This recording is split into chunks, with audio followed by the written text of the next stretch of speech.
Hello there, it's day 23 and I've stopped here because I'm so happy to see these slightly furry, beautiful, vibrant green beech leaves.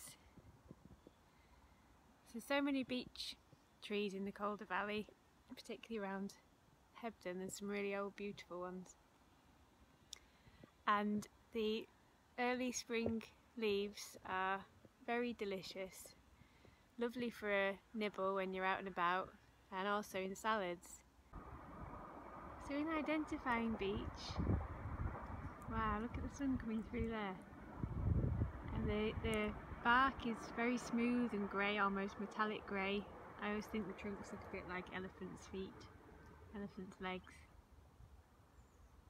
So here is one of those beautiful leaves, and it's so translucent that you can almost see like the cell structure in there. And so here's that crinkly edge. This feels really new into the world. It might have only opened this morning from the bud. And hopefully you can make out those fine hairs or fur on the edge of the leaf, which is a good way to identify it as well. Another really key identifier with beech is looking to the ground. Can you see any of these?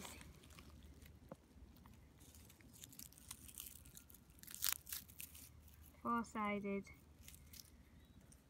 masts which look a bit like Pixie's hat, with this sort of tatty outside.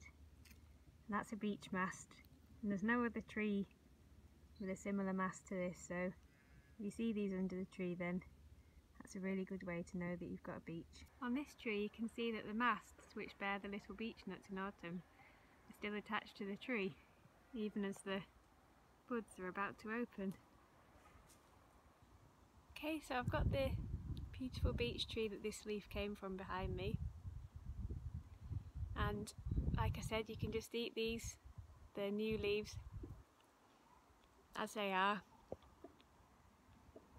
They've got a really lovely lemony flavour that reminds me of wood sorrel, and I wonder if there's some compound that the two share.